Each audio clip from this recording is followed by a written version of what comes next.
Madame, Monsieur, bonsoir et bienvenue dans votre journal. Libéré, Pape Alé-Niang, la coordination des associations de presse monte d'un cran dans la lutte pour la libération du journaliste. La CAP annonce une marche vendredi prochain. Lutte contre la surpopulation carcérale, le bracelet électronique n'est pas une panacée. L'humanité dans la sanction pénale, c'est bien, mais il faudra plus pour stopper le phénomène du surpeuplement des prisons. Des avocats se prononcent dans ce 20h. À la une également, la révision du contenu des programmes dans l'élémentaire et le moyen secondaire. Les autorités académiques enclenchent un tournant. Elles veulent s'adapter à l'ère du Rassemblement pour la libération du journaliste Pape Alé-Niang. Toutes les organisations membres de la CAP s'étaient donné rendez-vous ce matin à la Maison de la Presse pour exiger la libération du journaliste. La CAP annonce une grande marche vendredi prochain. On est tout cela avec Dissa Prera.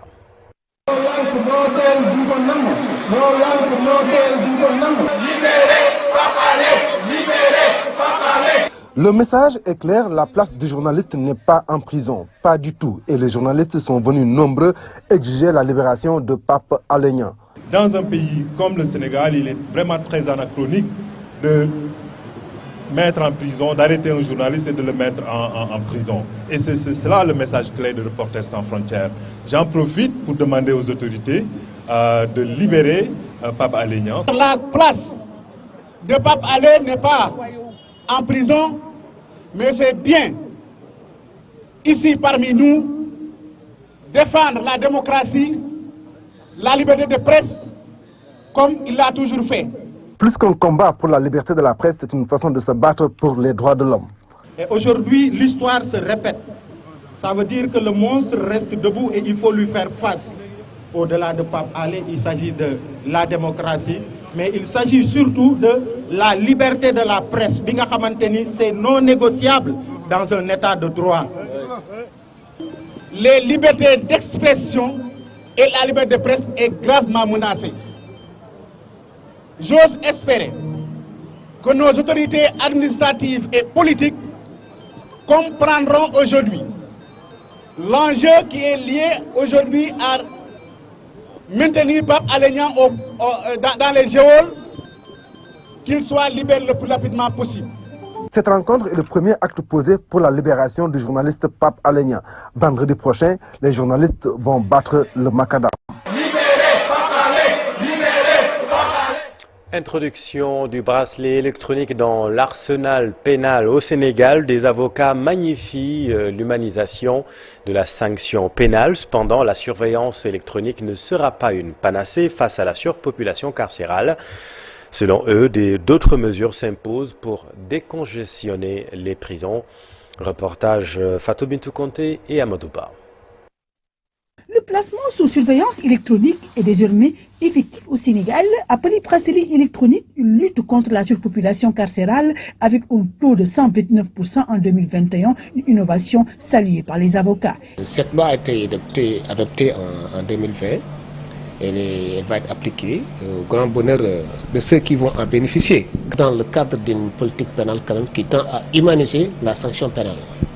Donc c'est souhaitable, c'est une occasion pour les acteurs de la justice de désengorger les prisons. Le bracelet électronique en soi est une alternative à l'emprisonnement. Dans la mesure où, effectivement, c'est tout à fait recevable, l'argument consistant à dire que c'est pour désengorger les prisons sénégalaises. Aujourd'hui, d'après les statistiques des organisations de défense des droits de l'homme, on a un taux de surpopulation qui avoisine les 129%. Aujourd'hui,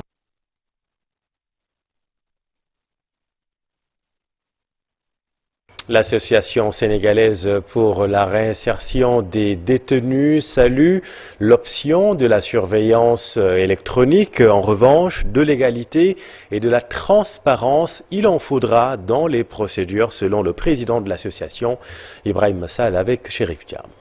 C'est une très bonne chose que nous encourageons, parce que nous sommes tous d'accord que parmi les 37 prisons que nous avons au Sénégal, les 33 ont largement dépassé leur capacité d'accueil. Et l'administration pénitentiaire a fait énormément d'efforts dans les établissements pénitentiaires, mais elle fait face aujourd'hui à deux problèmes majeurs, c'est-à-dire le surpeuplement et les longues détentions. En ce qui concerne le surpeuplement, je peux citer le cas d'un détenu qui est en détention à la prison de Rebeuss, qui vient de boucler ses 10 longues années sans notification ni jugement. Donc c'est ce qui explique vraiment l'urgence de mettre en place le plus rapidement possible, d'exécuter vraiment les bracelets électroniques pour pouvoir redonner une seconde chance à ces gens-là, parce que la peine a juste une double vocation: punir l'individu parce qu'il a fait obstruction aux règles, mais favoriser sa réinsertion. Mais nous exigeons vraiment une transparence totale. Nous ne voulons pas que ces bracelets électroniques soient juste destinés à ces hommes politiques, bien au fils à papa. Les enfants de la banlieue, les détenus lambda, vraiment doivent en bénéficier. C'est ça l'exigence de la SRED sur la gestion de ces bracelets électroniques. Affaire de la gare routière de Dara, Talla Diaw refute les accusations portées à son encontre. Selon le président qui faisait face à la presse, lui et son équipe ont fait un bilan élogieux et comptent aller aux élections pour rempiler à la tête de l'association. Talla Diaw est avec notre équipe à Dara. Le compte bancaire n'a jamais été transféré ailleurs. Le relevé de compte est là avec moi. Lorsqu'on avait gagné les élections, il n'y avait que 20 millions et 400 000 francs dans le compte de la gare routière. Au début, nous avons acheté 2 véhicules à 4 500 000. Après 3 mois, c'était la Covid-19. Et pour appuyer les chauffeurs et transporteurs qui ne travaillaient plus, nous avons dégagé une somme de 8 500 000 pour donner à chacun d'entre eux un sac de riz et la somme de 10 000 francs. Par rapport à l'augmentation du mandat du futur président, c'est l'Assemblée qui l'a décidé. Dans le règlement intérieur de la gare routière, il est clairement écrit que pour être candidat, il faut disposer d'un agrément. Auparavant, il y avait un consensus et maintenant, ce n'est plus possible. Nous appliquons le règlement. Il faut disposer d'un permis de conduire de toute catégorie, un agrément et une caution fixée à 200 000 francs. Les opposants ont dit des contre-vérités. Il y a de cela 27 ans, nous étions tous des apprentis. Dans le compte de la gare routière, il n'y avait que la somme de 20 millions et quelques mille. Nous avons travaillé pendant 29 mois. Actuellement, nous avons 29 millions en caisse. Les deux candidats ont reçu chacun un sac de riz durant la Covid. Ces gens-là qui sont derrière moi peuvent me témoigner. Éducation à présent, le Sénégal vers une révision du contenu des programmes enseignés dans l'élémentaire et dans le moyen secondaire. Une révision des curricula pour davantage s'adapter à l'enseignement numérique, aux réalités locales, mais aussi aux mutations mondiales. Un atelier s'est tenu ce matin. Acteurs de la société civile, représentants du ministère de l'Éducation réfléchissent sur la question du numérique et les réformes qui s'imposent. Compte rendu Aminata Mbaresso et Diafarapa. L'intégration de l'enseignement numérique dans le système éducatif sénégalais est devenue impérative. L'avènement de la Covid-19, un signe annonciateur. Est-ce qu'on a le choix aujourd'hui? Est-ce que ça se pose en termes de choix? Il nous faut y aller résolument, mais de manière intelligente. Ça demande donc beaucoup de réflexion et c'est ce que nous sommes en train de faire. La Covid nous a révélé qu'il y a eu des contraintes. Maintenant, est-ce que ces contraintes sont insurmontables? C'est la question qu'il faut se poser. Dans certains États comme le Sénégal, des facteurs bloquent l'utilisation du numérique. Nous, ce qui nous préoccupe, peut-être, c'est le risque de rupture d'une certaine équité et d'une certaine égalité des chances. Parce que si on dit, par exemple, que l'enfant qui est à Dakar, comme l'enfant qui est à Fongolimi, doivent apprendre par le système numérique, parce que demain, à l'heure des examens, ils auront tous les mêmes épreuves. Des stratégies au niveau local sont en cours d'étude pour mieux s'adapter aux nouvelles normes mondiales. Ce qu'il faut, c'est structurer. Et c'est ce que le ministère de l'Éducation va faire en capitalisant toutes les bonnes pratiques que nous avons eues pendant, ante ou post-Covid. Nous allons tout capitaliser au moment de réviser nos curricula. Et donc aujourd'hui, instruction a été donnée donc, aux responsables au sein du ministère d'aller vers cette révision des curricula qui se fera avec l'ensemble des familles d'acteurs. Parce que les curricula, c'est d'abord un projet de société et c'est toute la communauté autour pour donc avoir le type de Sénégalais que nous voulons former aujourd'hui dans la société des savoirs, c'est-à-dire le XXIe siècle. La révision du curricula, une des structurations que le ministère de l'Éducation nationale est en train de planifier, une manière de contourner certains imprévus et de s'adapter à la nouvelle donne. Merci Aminata.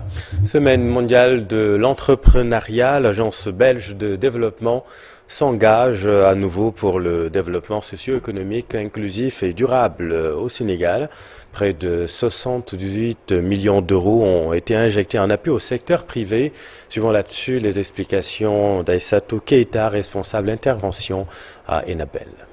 Globalement, surtout Enabel finance à hauteur de 300 millions d'euros l'appui au secteur, au développement et à l'engagement du secteur privé au niveau des 21 pays, de ces 21 pays d'intervention.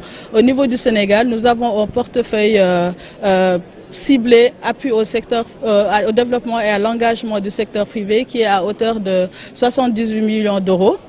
Qui peut être vu, ce chiffre qui peut être vu à la hausse, parce qu'aujourd'hui, Enabel propose des solutions d'accompagnement des entreprises et des PME à aller chercher des financements aussi bien au niveau local qu'au niveau international. Dans l'actualité politique, à 3 jours des séances plénières à l'Assemblée nationale, le groupe parlementaire Liberté et Démocratie a effectué une visite de terrain à l'hôpital Le Dantec pour constater l'avancée des travaux.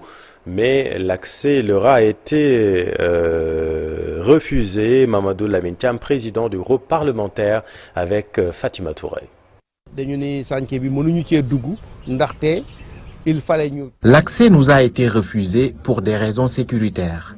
Ils nous ont fait savoir que nous devions les avertir pour qu'ils puissent nous donner des casques de sécurité, des bottes, avant de pouvoir visiter le chantier. Chose que nous avons compris en tant que parlementaires. Nous leur avons posé des questions relatives à la construction, au délai et au foncier. Ils nous ont fait savoir qu'ils doivent juste construire en hauteur sur une superficie de 6000 m². Une fois le projet terminé, tous les services de l'hôpital seront concentrés sur le site, nous ont-ils dit.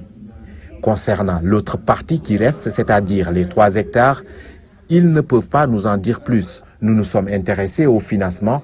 Et sur ce, ils nous ont fait savoir que le projet est cofinancé par l'Espagne et le Sénégal. S'agissant du délai de livraison, celui-ci est fixé au 31 décembre 2023. Le 31 décembre 2023, En tournée en Italie, l'ancien Premier ministre Abdoul Mbaye a présenté un projet qui consiste à organiser l'implantation de PME italiennes au Sénégal dans des zones industrielles dédiées. Un projet dénommé Rexodus. En marge de sa tournée, Abdoul Mbaye s'est aussi prononcé sur son éventuelle candidature pour la présidentielle de 2024. Augustin Faye. Conscient du poids économique que représentent les Sénégalais de la diaspora, M. Abdoul Mbaye, ancien Premier ministre du Sénégal, économiste et consultant en stratégie industrielle et bancaire, en visite en Italie, a été reçu par les autorités municipales de la ville de Ravenne, par le secteur des coopératives et des petites et moyennes entreprises, mais aussi par la communauté sénégalaise de la province. Occasion pour M. Abdoul Mbaye d'exposer son projet Rexodus comme retour d'exode. Alors le projet Rexodus, évidemment, c'était le cœur de la présentation. C'est un projet qui organise et qui propose un retour des émigrés au Sénégal, mais dans le cadre de projets de co-investissement entre des partenaires italiens, employeurs de travailleurs émigrés sénégalais, et ces mêmes travailleurs, mais qui ne seraient pas à ce moment-là seulement des employés dans les sociétés ou les entreprises créées en délocalisation au Sénégal, mais qui en seraient également copropriétaires, dans le cadre d'une coopération gagnante pour chacune des parties. Nous avons considéré également que pour faciliter la réalisation de ce projet, il était important de faire recours aux communes, ces dernières proposant des terrains dans le cadre de zones industrielles communales. Et nous avons déjà engagé des démarches avec la zone industrielle de Touba Mbaké, dont le responsable est Serine Ahmed Badawi Mbaké, qui est évidemment très ouvert, très intéressé par le projet et qui attend les premiers investisseurs. Nous aurons d'ailleurs des visites sous peu. Et à chaque fois que je me déplace en Italie, j'entretiens la communauté sénégalaise sur ce projet, en considérant d'ailleurs et en rappelant que ce n'est pas spécifique à l'Italie, mais c'est là que le projet est né. Donc ils sont dans une certaine mesure prioritaire. Et ça peut concerner tout émigré sénégalais où qu'il puisse être. L'ancien Premier ministre, accompagné d'Ibrahima Thiam, son principal allié en France et président du mouvement politique Un autre avenir, en perspective de la présidentielle de 2024, s'est prononcé sur sa candidature. Tous les hommes politiques doivent se déclarer, oui ou non. Bon, nous considérons qu'il n'y a pas extrême urgence et surtout, nous tenons à respecter la procédure interne dans notre parti qui désigne son candidat par le biais d'un congrès. Donc ce que je peux vous dire aujourd'hui, c'est que je suis candidat à la candidature et le prochain congrès du parti désignera le candidat définitif. Allons maintenant dans le sud, à Bounkiling. La localité a abrité un forum sur la gestion durable des ressources forestières, une initiative de la plateforme nationale des acteurs pour une justice climatique. L'objectif est de freiner la coupe abusive de bois dans le sud du pays, surtout dans ce département, Bounkiling, où le phénomène fait rage. Voyons tout cela avec Bakary Conté et Kali Diamé. Les acteurs de l'environnement sont venus des 3 régions de la Casamance naturelle et de la Gambie pour participer à ce forum sur la gestion durable des ressources forestières à Bounkiling. Kaba Fati, point focal de la plateforme des acteurs pour une justice climatique. Dans un contexte mondial de réchauffement climatique, est un élément de taille. Alors cette organisation se tient dans un espace qui est pour nous une source d'inspiration, c'est-à-dire un centre de formation au métier de foresterie ici à Bounkiling, pour effectivement insister dans un premier temps dans nos attentes la promotion de l'éducation environnementale, que nos panélistes n'ont pas cessé de montrer aujourd'hui l'importance qu'il faut donner à l'éducation pour porter une solution durable par rapport à cette question de déforestation, comme aussi par rapport à la réponse face au réchauffement climatique. Keba Dabo, député gambien de Mansa Konkon, déclare que des opérations conjointes doivent être organisées par les 2 pays. La zone de Mansa Konkon en Gambie et le département de Bounkiling ont décidé de travailler ensemble la main dans la main pour éradiquer le fléau de la coupe abusive de bois dans nos 2 pays. Bassasen, préfet de Bounkiling, prône pour le reboisement et la création de pépinières dans chaque commune. Vous avez vu dans le maire qui a parlé de pépinières dans chaque commune. Ça c'est important, c'est des réflexions quand même. C'est des recommandations fortes qui ont été déjà émises et la réflexion va se poursuivre. Et nous allons compiler l'ensemble des recommandations formulées ici et pouvoir verser ça dans la réflexion au niveau national et développer ici au niveau de Bounkiling une stratégie déjà locale, mais une stratégie transfrontalière qui permettrait quand même de garantir donc, la préservation de l'environnement. L'ONG allemande Rosa Luxembourg et la plateforme nationale des acteurs pour une justice climatique comptent pérenniser ces actions pour une bonne protection de l'environnement. Merci Bakary. Un mot de culture à présent, exposition du peintre et lissier sénégalais Baye Mouké Traoré, une installation fruit d'une collection privée de l'artiste intitulée Liggéey Njariñ pour vanter les vertus du travail. L'artiste autodidacte conceptualise le moukéisme, sa façon à lui de faire de la peinture assez rare. Le vernissage de l'exposition a eu lieu au musée Bouribana à Dakar, c'était hier. Compte rendu Ibou Diouf et Amadouba. Des œuvres diverses et variées, Liggéey Njariñ, ou l'utilité du travail en d'autres termes, sur ces toiles, une touche personnelle que l'artiste appelle le moukéisme, une sorte d'invite à la prise de conscience collective et individuelle pour respecter le travail et mériter ses revenus. C'est un privilège pour nous de l'exposer au musée Bouribana, qui est un haut lieu de partage de notre héritage culturel. Parce que le musée Bouribana a pour mission de promouvoir l'art et la culture. thème Ligue Njeriñu de l'utilité du travail est un thème d'actualité. Dans la vie, le travail paye. Et Mbaye Mouké représente le culte du travail, dans sa démarche artistique, dans sa façon de travailler. L'artiste Mbaye Mouké Traoré conceptualise le moukéisme, sa façon à lui de faire de la peinture sur une toile sculptée et même tissée. C'est un appel, c'est un cri que je fais à la jeunesse, au peuple sénégalais, pour que nous puissions faire ensemble, dans la communion, à l'insu de nos divergences culturelles, politiques, ethniques, religieuses, pour que nous soyons unis et aller à l'essentiel. L'essentiel, c'est de remplir notre tâche quotidiennement, comme il le faut, comme il se doit, pour aller de l'avant et développer ce pays-là. Cette exposition est le fruit d'une collection privée de l'artiste intitulée Ligue Njariñ de l'utilité du travail, une initiative artistique qui a impressionné les visiteurs. Nous notons ce soir également cette capacité d'innovation, de création artistique à travers la tapisserie circulaire qui est quand même une innovation majeure, exclusive de Mbaye Mouké à la marche et à l'histoire de l'art.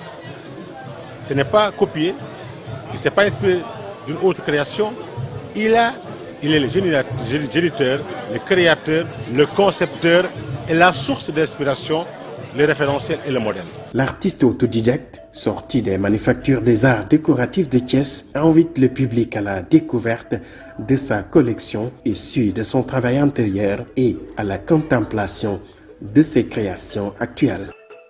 Merci Ibou. En Guinée, Toumba Diakité, ce nom fait le miel des réseaux sociaux devant la barre dans le cadre du procès du massacre du 28 septembre 2009. L'ancien aide de camp de Dadis Camara s'illustre beaucoup. Ses réponses et témoignages font toujours réagir l'audience et bien au-delà car ses interventions se partagent et se likent sur la toile.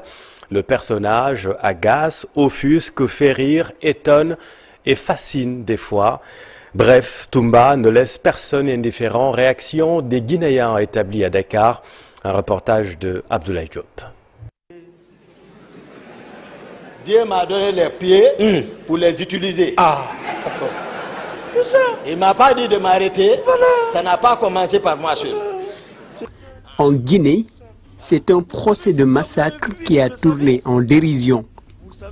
Accusé de crimes contre l'humanité, Toumba Diakité est devenu une star des réseaux sociaux. La voiture du président prend quel type de carburant? À Dakar, les ressortissants guinéens ont suivi de très près l'actualité de leur pays. Il récite beaucoup de versets du Coran pour expliquer sa version. Il fait du cinéma pour mieux s'expliquer. Si certains soutiennent l'ancien aide-camp de Moussa Dadis Camara, d'autres jugent qu'il doit aller en prison.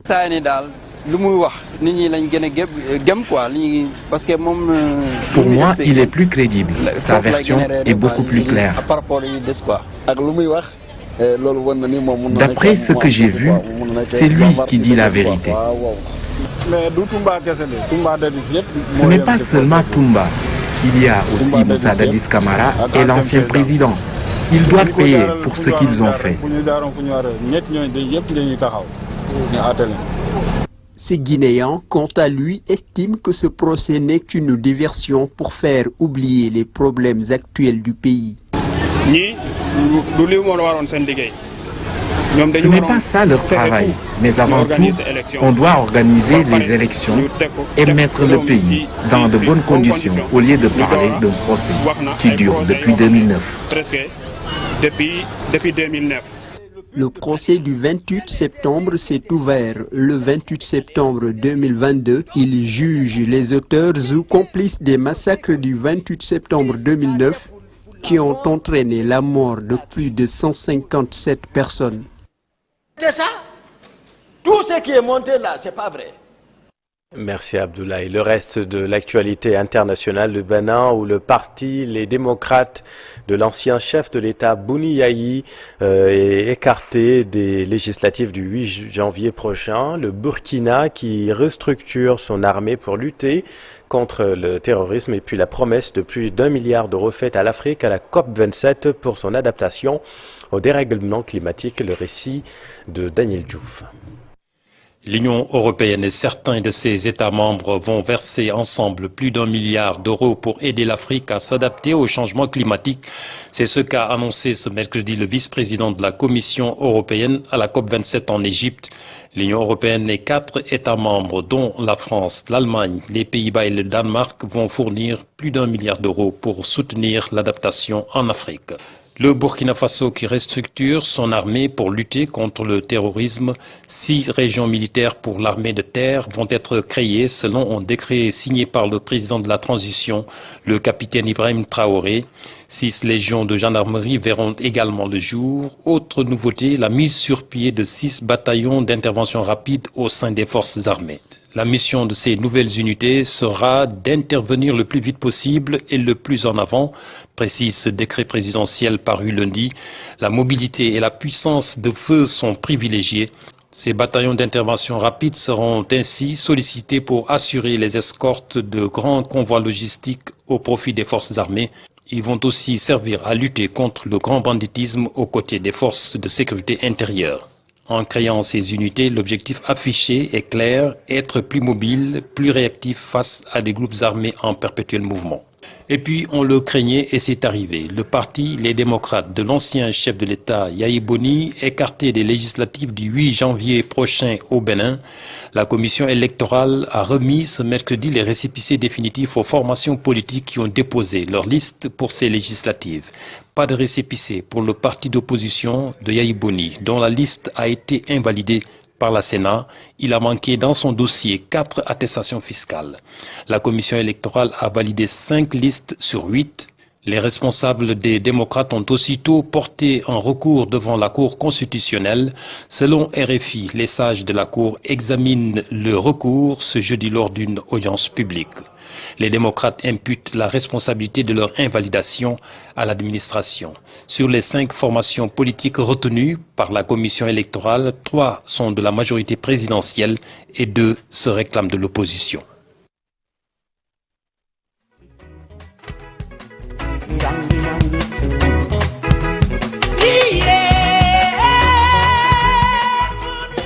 En route vers le mondial, le Sénégal affronte les Pays-Bas lundi prochain, match qui s'annonce difficile selon le sélectionneur Aliou Cissé, mais tout de même les Lions ont l'expérience pour bien débuter une compétition. Aliou Cissé que voici. Une Coupe du Monde, c'est un privilège pour tous les joueurs, pour tous les entraîneurs. Aujourd'hui, tous les garçons qui sont là, ils sont conscients aujourd'hui de ce privilège-là et de cette opportunité-là qu'ils ont aujourd'hui de pouvoir jouer une Coupe du Monde. Donc j'ai envie de dire que l'état d'esprit est très très très bon. Et on a adapté, si vous voulez, nos entraînements par rapport à cette chaleur-là. Donc on a décalé nos entraînements un peu plus tard, vers 17h, 18h, où la température baisse vraiment. Donc il y a aucun souci. Les terrains, comme je le disais, étaient bons. L'hôtel où on est aussi, l'environnement est très très très bon. On n'a pas à se plaindre. Hollande, comme je le disais, n'est plus une équipe à présenter. C'est une très très très belle équipe. C'est une équipe aujourd'hui capable d'aller au bout de cette compétition-là. Mais comme je le dis aussi, nous sommes le Sénégal. Nous avons aussi des arguments à faire valoir. C'est à nous de nous concentrer et justement essayer de donner la meilleure réplique face à cette équipe hollandaise. Non, aucun match ne sera facile. On est à la Coupe du Monde. Et comme je l'ai dit, la Coupe du Monde, c'est vraiment le Graal du football. Tous les meilleurs joueurs sont là, toutes les grandes équipes sont là, les grands techniciens sont là et croyez-moi, ça sera une belle compétition. Le haut niveau est fait de pression et je crois que la place du Sénégal est ici et on a eu la chance, l'opportunité, on a travaillé dur pour y être. Donc on ne pense pas en termes de pression, on pense plutôt en termes d'opportunités, de privilèges, de chance d'être là. C'est à nous maintenant de faire ce qu'il faut pour justement être à la hauteur et être digne vraiment des espoirs que tout un peuple, tout un continent porte sur nous. Le Sénégal qui affronte donc les Pays-Bas lundi prochain, et puis après ce sera l'Équateur, toujours dans ce même groupe. L'Équateur, troisième adversaire donc de poule du Sénégal à la Coupe du Monde, qui est à sa quatrième participation dans cette compétition. L'Équateur, une équipe qui encaisse peu de buts, cher Sadibou Diarra. C'est comme le Sénégal qui dispute sa troisième Coupe du Monde. L'Équateur sera à sa quatrième Coupe du Monde après 2002, 2006 et 2014 au Brésil. Et le meilleur résultat que l'Équateur a reçu au Mondial, c'est en 2006 où l'Équateur avait été éliminé en huitième de finale. Donc l'Équateur, c'est comme le Sénégal, n'a pas assez de vécu à cette compétition-là, mais il faut se méfier de cette équipe qui peut également avoir des arguments pour déjouer un peu les pronostics. Ener Valencia, 35 buts en 74 sélections, en est le fer de lance. L'attaquant de 33 ans, qui va vers sa deuxième participation au Mondial, est dans une forme olympique. Il est à 15 buts en 22 matchs avec Fenerbahçe cette saison. Valencia, il est passé par West Ham en Angleterre. Il est l'atout numéro 1 de l'attaque de l'Équateur, qui va miser sur la qualité des Lions sénégalais, qui ont une équipe fantastique. En attendant, le Maroc annonce le remplaçant d'Aminarit. Il s'agit de Anas Zorouri, l'ailier de Burnley, âgé de 22 ans, né en Belgique, est auteur de 4 buts depuis le début de la saison. La Tunisie, elle, s'impose dans son dernier match de préparation. Les Aigles de Carthage ont dominé les Iraniens sur le score de 2-0. La Croatie bat pour sa part l'Arabie Saoudite sur le score d'1-0. Au même moment, l'Argentine écrase les Émirats Arabes Unis 5-1. C'est la fin de cette édition. Merci infiniment de l'avoir suivi. L'info continue dans un instant avec Djelaba Sedouba et son invité ce soir, Abdou Salam Sall, pour la dernière partie de Soir d'Info. Restez avec nous. Vous êtes au bon endroit.